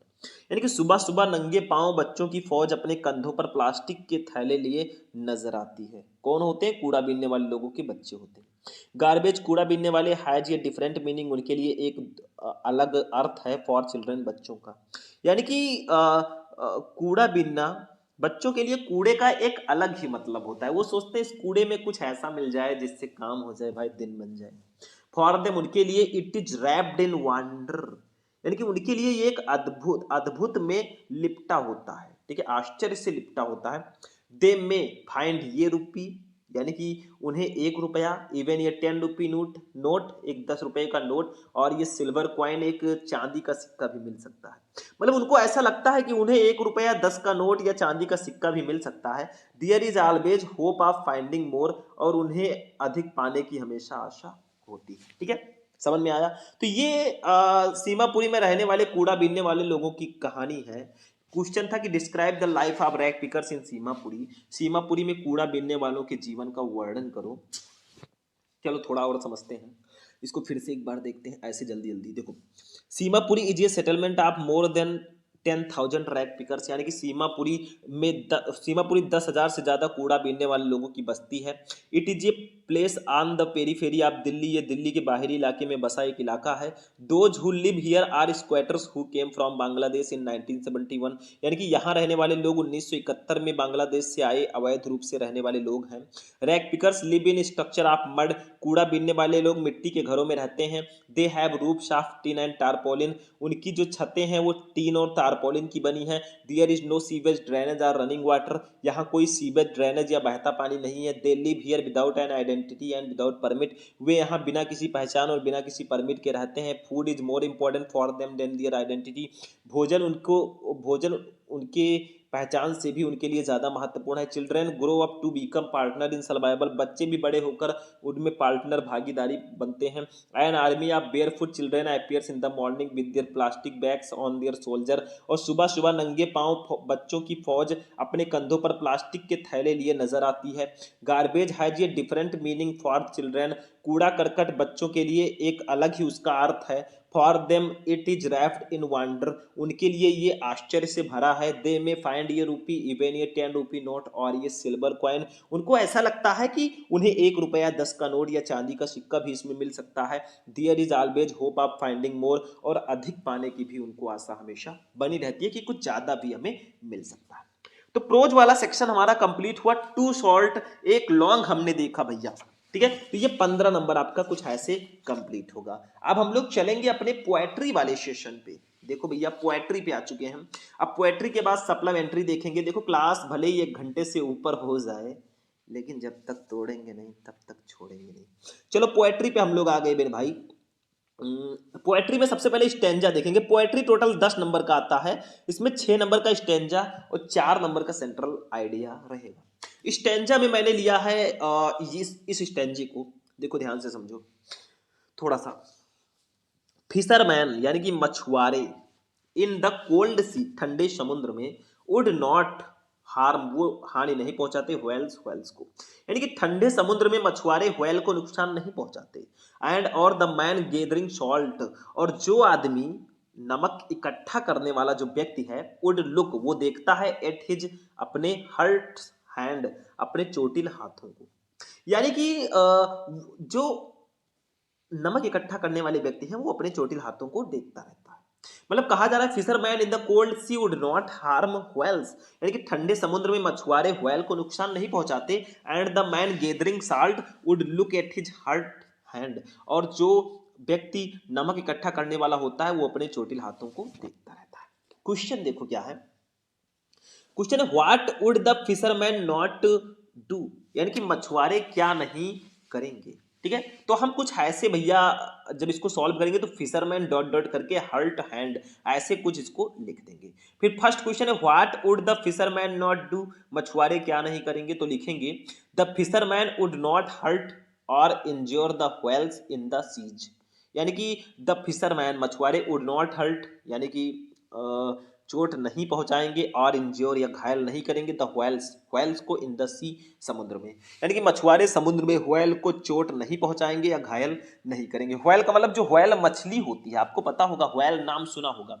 दूसरा what would the man gathering salt do, यानी कि नमक इकट्ठा करने वाला आदमी क्या करेगा, तो देखो लिखा है द मैन गैदरिंग साल्ट, यानी कि नमक इकट्ठा करने वाला व्यक्ति वुड स्टॉप वो रुकेगा फॉर ये व्हाइल कुछ क्षण के लिए एट द क्वाइट मोमेंट, ये कीपिंग क्वाइट चैप्टर का है भैया, क्वाइट मोमेंट कुछ क्षण, एंड लुक और देखेगा एट हिज हर्ट हैंड अपने घायल हाथ को, यानी कि नमक इकट्ठा करने वाला आदमी उस शांत क्षण में थोड़ी देर के लिए रुक जाता है और अपने चोटिल हाथों को देखता रहता है।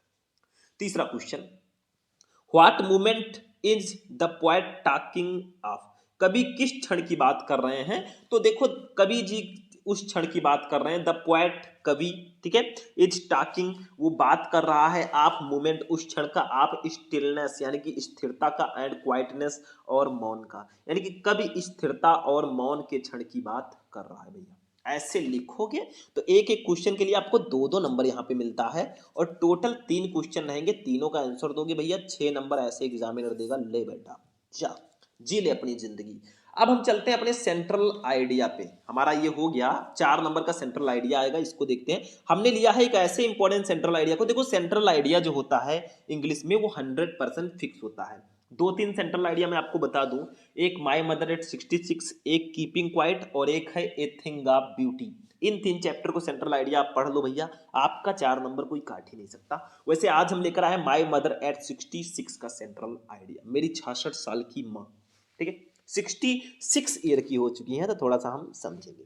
देखो पढ़ो इसको, सेंट्रल आइडिया का मतलब जो केंद्रीय विचार है इस पाठ का उसको बताना है। तो देखो दो यद्यपि एगेंग उम्र का बढ़ना इज ए नेचुरल प्रोसेस, एक प्राकृतिक प्रक्रिया है, एट फिर भी द फियर डर आप सेपरेशन बिछड़ने का फ्रॉम योर लव्ड अपने प्रियजनों से एंड नियर वंस और अपने प्रिय से इज वेरी पेनफुल बहुत दर्दनाक होता है। हालांकि बुढ़ापा एक स्वाभाविक प्रक्रिया है, फिर भी अपने और अपने प्रियजनों से अलग होने का डर बहुत दर्दनाक होता है। हाँ मानते हैं कि बुढ़ापा सबका आना है, सब बुढ़े होंगे, लेकिन ये एक स्वाभाविक प्रक्रिया है, नेचुरल प्रोसेस है, उम्र सबका बढ़ना है, लेकिन अपनों से और अपने प्रियजनों से बिछड़ने का डर जो है बहुत दर्दनाक होता है। ठीक है, ये कमला दास जी ने लिखा है। द पोएम कविता टाक्स बताती है अबाउट द फीलिंग यानी कि उस भावना को ऑफ लोनलीनेस यानी कि अकेलेपन की, दैट जो एज्ड पीपल वृद्ध लोग एक्सपीरियंस अनुभव करते हैं, यानी कि ये कविता हमें उस अकेलेपन की भावना के बारे में बताती है जो वृद्ध लोग अनुभव करते हैं, जो बूढ़े लोग अनुभव करते हैं भैया, जब उनकी संतानें उनको छोड़ के चली जाती हैं। देखो एंड और द फीलिंग उस भावना को ऑफ गिल्ट आपराधिक हुईच जो दियर ऑफ स्प्रिंग उनकी संतानें एक्सपीरियंस अनुभव करती हैं, फॉर नॉट बीइंग ना होने पर एबल समर्थ टू बी विथ उनके साथ, दियर पेरेंट्स अपने माता पिता के साथ, इन दियर ओल्ड एज उनकी वृद्धावस्था में। और उस दर्द की भावना को भी बताती है जो उनके बच्चे अपने बुढ़ापे, अपने माता पिता के बुढ़ापे में अपने माँ बाप के साथ ना होने पर अनुभव करते हैं, उस भावना को भी ये कविता बताती है। द पोएम, ये कविता आल्सो एक्सप्लोर्स, यानी कि उसका भी अनुभव कराती है या उसको उसका भी पता लगाती है, द फीलिंग, उस भावना का, आप मेलनचोली, यानी कि उस उदासी एंड पेन और दर्द की भावना का, दैट जो ए डॉटर, एक लड़की एक्सपीरियंस अनुभव करती है, वाइल जब लिविंग हर मदर, वो अपने माँ को छोड़ती है, ऑल बाय हरसेल्फ एट ए राइप ओल्ड एज, यानी कि उनकी वृद्ध अवस्था में। और ये कविता उस उदासी और दर्द की भावना का भी पता लगाती है जो एक बेटी को अपनी माँ को अकेले छोड़कर बुढ़ापे में अनुभव होती है, उस भावना को भी ये हमें बताती है। तो ये भैया 66 साल की उनकी माँ है, उनको वो देखती है ना, उनको छोड़ के जब जाने लगती हैं तो ये सब भावनाएं उनके अंदर आती हैं। एक बार फिर से हम रिपीट करें क्या? देखो, समझो। Though again is a natural process at the fear of separation from your loved and near ones is very painful, यानी कि हालांकि बुढ़ापा एक स्वाभाविक प्रक्रिया है, फिर भी अपने प्रियजनों और अपने प्रिय से बिछड़ने का डर बहुत दर्दनाक होता है। The poem talks about the feeling of loneliness that as people experience, यानी कि ये कविता हमें उस दर्द कविता में अकेलेपन की भावना के बारे में बताया गया है जो वृद्ध लोग अनुभव करते हैं, एंड और the feeling of guilt which their offspring experience for not being able to be with their parents in their old age, और उनके बच्चे अपने बुढ़ापे में अपने माता पिता के साथ ना रह पाने के कारण अपराध का बोध करते हैं, उस भावना को भी बताती है। The poem also explores the feeling of melancholy and pain that a daughter experiences while leaving her mother all by herself at a ripe old age, और कविता में उदासी और दर्द की भावनाओं का भी पता लगाया गया है जो एक बेटी को अपनी माँ को अकेले छोड़कर बुढ़ापे में जाने पर अनुभव का होता है। ठीक है, उसकी भावना को भी ये बताती है। तो हमारा भैया सेंट्रल आइडिया भी कंप्लीट हुआ। अब हम अपने सप्लीमेंट्री रीडर पे चलेंगे।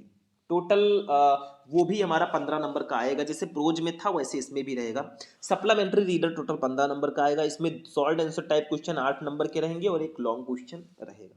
उसी के अकॉर्डिंग हम आपको बताते चलते हैं। ठीक है, चलो पहले ये वाला क्वेश्चन हमने लिया है journey to the end of the earth chapter से। देखो, हाउ, कैसे, डिड द आथर, लेखिका, फील, अनुभव करती है, व्हेन, जब, सी रीच्ड अंटार्कटिका, जब वो अंटार्कटिका पहुंचती है। तो अंटार्कटिका पहुंचने पर लेखिका को कैसा महसूस हुआ, कैसा उनको महसूस हुआ? तो द राइटर्स, यानी कि लेखिका का फर्स्ट इमोशन, यानी कि पहली भावना ऑन रीचिंग, पहुंचने पर अंटार्कटिका, अंटार्कटिका वाज दैट थी ऑफ रिलीफ, यानी कि आराम की, यानी कि अंटार्कटिका राहत या आराम बोल सकते हैं, रिलीफ का मीनिंग। तो अंटार्कटिका पहुंचने पर लेखिका की पहली भावना राहत की थी। सी फेल्ट, उसने अनुभव किया, महसूस किया, रिलाइव्ड, यानी कि आराम। ठीक है, राहत, टू हैव सेट फूट, यानी कि पैर रखने से, ऑन अंटार्कटिक कंटिनेंट, यानी कि अंटार्कटिका के द्वीप पर, महाद्वीप पर, आफ्टर ओवर 100 आवर्स, यानी कि 100 घंटे की यात्रा के बाद, यानी कि 100 घंटे से भी ज्यादा की यात्रा के बाद अंटार्कटिका महाद्वीप पर पैर रखने पर से उन्हें राहत महसूस हुई। देन, तब, सी एक्सपीरियंस्ड, उन्होंने अनुभव किया, ए सेंस, एक भावना, ऑफ अमेजमेंट, यानी कि अमेजमेंट का मतलब होता है आश्चर्य का, ऑन सीइंग, देखकर, इट्स वेस्टनेस, यानी कि उसकी विशालता, एंड और इमेंस, अपार, व्हाइट लैंडस्केप, यानी कि सफेद परिदृश्य, हुईच, जिससे डैजल्ड, यानी कि चौकाचौंध हो गई, हिज आइज, उनकी आंखें। फिर उन्हें इसकी विशालता और अपार सफेद परिदृश्य को देखकर आश्चर्य हुआ, जिससे उनकी आंखों को चकाचौंध कर दिया। ठीक है, बस यही आपको लिखना है। ठीक है, समझ में आ रहा है मेरे भाई? अरे नो टेंशन, जब तक है हम कहाँ पड़े हो चक्कर में, कोई नहीं है टक्कर में। चलो ये भी हो गया हमारा। क्वेश्चन था कि how did the author feel when she reached Antarctica, यानी कि अंटार्कटिका पहुंचने पर लेखिका को कैसा महसूस हुआ? तो the writers first emotion on reaching Antarctica was that of relief, यानी कि अंटार्कटिका पहुंचने पर लेखिका की पहली भावना राहत की थी। She felt relieved to have set foot on the Antarctic continent after over 100 hours, यानी कि 100 घंटे से भी ज्यादा की यात्रा के बाद अंटार्कटिका महाद्वीप पर पैर रखने से उन्हें राहत महसूस हुई। देन शी एक्सपीरियंस्ड ये sense of amazement on seeing its vastness and immense white landscape which dazzled his eye, यानी कि फिर उन्हें इसकी विशालता और अपार सफेद परिदृश्य को देखकर आश्चर्य हुआ, जिसने उनकी आंखों को चकाचौंध कर दिया। एक क्वेश्चन और है भैया, ये लैम्ब वाले चैप्टर से क्वेश्चन है। Who is Mr Lamb, Mr Lamb कौन है? How does Derry get into his garden, Derry उनके बगीचे में कैसे पहुंचता है। शायद द एनिमी चैप्टर का क्वेश्चन है, तो देख लो ध्यान से। Mr Lamb is an old man, Mr Lamb एक बूढ़े आदमी हैं। He lives in a big house alone, वो अकेले एक बड़े घर में रहते हैं। Derry enters his garden by climbing over the wall, dairy इंटर्स प्रवेश करता है, हिज गार्डन उसके बगीचे में, बाय क्लाइंबिंग चढ़कर, ओवर द वॉल्स दीवालों को।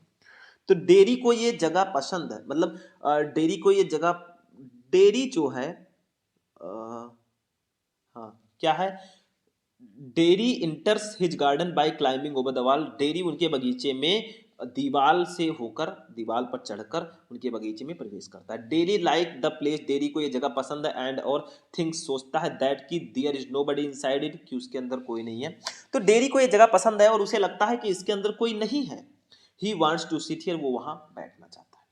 तो क्वेश्चन था कि who is Mr Lamb, Mr Lamb कौन है। How does Derry gets into his garden, Derry उनके बगीचे में कैसे पहुंचता है। तो Mr Lamb is an old man, Mr Lamb एक बूढ़े व्यक्ति हैं। ही लिव्स इन ये बिग हाउस एलोन, वो एक बड़े घर में अकेले रहते हैं। Derry enters his garden by climbing over the walls, Derry दीवार चढ़कर उनके बगीचे में प्रवेश करता है। Derry likes the place and think that there is nobody inside it, Derry को वो जगह पसंद है और वो सोचता है कि इसके अंदर कोई नहीं है। He wants to sit here, वो वहां बैठना चाहता है। बस इतना सा लिख देना मेरे भाई, हो गया। दो शॉर्ट आंसर टाइप क्वेश्चन हो गया, 8 नंबर कंप्लीट। लेकिन ऐसे कैसे कंप्लीट मेरे भाई, अभी तो और भी आगे आपको पढ़ना है, और भी आगे बढ़ना है, कुछ बड़ा करना है। चलो एक लॉन्ग अब हम लोग देखते हैं, ये हमारे आज के इस वीडियो का लास्ट क्वेश्चन होगा मेरे भाई, 7 नंबर का। मतलब ये सप्लीमेंट्री का लास्ट क्वेश्चन है, पूरा इंग्लिश हमने कवर कर दिया सिर्फ 1 घंटे 10 मिनट में। और अभी ये भी पढ़ लेते हैं, तब देखते हैं कितना टाइम होता है। देखो, हु वाज साइकियाट्रिस्ट, मनोचिकित्सक कौन था। What did he say about the third level, उसने थर्ड लेवल के बारे में क्या कहा। तो ये हमारे द थर्ड लेवल चैप्टर यानी कि फर्स्ट चैप्टर का क्वेश्चन है कि मनोचिकित्सक कौन था, उसने थर्ड लेवल के बारे में क्या कहा, बहुत पूछ जाता है। तो देखो देखो ध्यान से, ये साइकियाट्रिस्ट एक मनोचिकित्सक, इज ये फिजियन एक चिकित्सक होता है, हु स्पेशलाइज्ड जो विशेषज्ञता रखता है साइकियाट्री यानी कि मनोचिकित्सा में। ठीक है, यानी कि मनोचिकित्सक एक ऐसा चिकित्सक होता है जो मनोचिकित्सा में विशेषज्ञता रखता है। द ब्रांच ऑफ मेडिसिन यानी कि चिकित्सा विज्ञान की वो शाखा, डिवोटेड समर्पित है, ठीक है, टू द डायग्नोसिस यानी कि डायग्नोसिस क्या होता है मेरे भाई, मानसिक विकार जिसको हम लोग बोलते हैं। ठीक है, नहीं डायग्नोसिस मानसिक विकार तो होता है, मेंटल डिसऑर्डर का मतलब मानसिक विकार होता है। ठीक है, डायग्नोसिस का मतलब होता है निदान। ठीक है, प्रिवेंशन रोकथाम, स्टडी अध्ययन एंड ट्रीटमेंट और उपचार ऑफ मेंटल डिसऑर्डर्स यानी कि मानसिक विकारों का। यानी कि चिकित्सा की वो शाखा जो मानसिक विकारों के निदान, रोकथाम, अध्ययन और उपचार के लिए समर्पित है, वही भैया साइकियाट्रिस्ट जो है वही काम करते हैं। वो मानसिक रोगों को मानसिक रोगों के लिए वो होते हैं। ठीक है, इन द स्टोरी इस कहानी में Sam was a psychiatrist, Sam एक साइकियाट्रिस्ट है, एक मनोचिकित्सक है। चार्ली क्लेम्ड, चार्ली ने दावा किया दैट कि देयर बियर 3 लेवल्स, यहाँ 3 लेवल हैं at the grand Central station, grand Central station पर, बट लेकिन नो वन वाज रेडी, कोई भी तैयार नहीं था, टू बिलीव विश्वास करने के लिए। चार्ली ने दावा किया कि ग्रैंड सेंट्रल स्टेशन पर 3 थर्ड लेवल हैं, लेकिन कोई भी विश्वास करने के लिए तैयार नहीं था। व्हेन जब चार्ली टोल्ड हिज फ्रेंड, जब चार्ली ने अपने मित्र से बताया, सैम से अबाउट के बारे में, द थर्ड लेवल के at the grand Central station, grand Central station की, जब चार्ली ने अपने दोस्त सैम को ग्रैंड सेंट्रल स्टेशन के थर्ड लेवल के बारे में बताया, ही एनालाइज्ड उसने विश्लेषण किया, दैट की इट वाज जस्ट ये था एक वेकिंग ड्रीम विश फुलफिलमेंट, यानी कि वेकिंग जागृत, ड्रीम स्वप्न, विश फुलफिलमेंट का मतलब होता है इच्छा पूर्ति। तो उसने विश्लेषण किया कि ये एक जागृत स्वप्न इच्छा पूर्ति था। इट वाज नथिंग ये कुछ नहीं है, बट एन अटेम्प्ट एक प्रयास है, टू इसके बचने के लिए, फ्रॉम द हार्श रियलिटीज यानी कि हार्श रियलिटीज यानी कि वास्तविक कठोरता। ठीक है, आप मॉडर्न लाइफ यानी कि आधुनिक जीवन की। तो ये आधुनिक जीवन की कठोर वास्तविकताओं से बचने का एक प्रयास मात्र था, व्हिच जो इज फुल ऑफ इनसिक्योरिटी जो असुरक्षा, वार युद्ध, फियर भय, वरी चिंता और टेंशन तनाव से भरा हुआ है। ठीक है, वो यही है, बस इतना था। तो एक बार मैं फिर से इसको रिवाइज करना चाहूंगा, I want to revise it. ठीक है। तो हु वाज द साइकियाट्रिस्ट, मनोचिकित्सक कौन था, what did he say about the third level, उसने थर्ड लेवल के बारे में क्या कहा। तो ये psychiatrist is a physician who specialized in psychiatry, यानी कि मनोचिकित्सक जो है एक चिकित्सक होते हैं जो मनोचिकित्सा में विशेषज्ञता रखते हैं। The branch of medicine devoted to the diagnosis, prevention, study and treatment of mental disorders, मनो मनो चिकित्सा की वो शाखा जो मानसिक विकारों के निदान, रोकथाम, अध्ययन और उपचार के लिए समर्पित है, वही आपका होता है। इन द स्टोरीज, कहानी में, Sam was the psychiatrist, Sam एक मनोचिकित्सक था। Charlie claimed that there were 3 level at Grand Central Station but no one was ready to believe, यानी कि चार्ली ने दावा किया कि ग्रैंड सेंट्रल स्टेशन पर 3 थर्ड लेवल हैं, लेकिन कोई भी विश्वास करने के लिए तैयार नहीं था। ठीक है। When Charlie told his friend Sam about the third level, जब चार्ली ने अपने दोस्त सैम को थर्ड लेवल के बारे में बताया, Charlie told his friend Sam about third level, Grand Central station पर, he analysed that it was just a waking dream wish fulfilment, तो उसने विश्लेषण किया कि ये एक सिर्फ जागृत स्वप्न इच्छा पूर्ति थी। It was nothing but an attempt to escape from the harsh realities of modern life, यानी कि ये आधुनिक जीवन की कठोर वास्तविकताओं से बचने का एक प्रयास मात्र था। which is full of insecurity, war, fear, worry and tension, जो असुरक्षा, युद्ध, भय, चिंता और तनाव से भरा हुआ है। बस ये आपका हो गया मेरे भाई, ये जो इंग्लिश का जो पोर्शन था हमारा वो यहीं पर जाकर कंप्लीट होता है। ठीक है। तो हमने जो है पूरी इंग्लिश को आज एक ही वीडियो में कंप्लीट किया। आप लोग खुद देख लो, एक भी टॉपिक हमने नहीं छोड़ा है, यहां से आप लोग देखते चलो।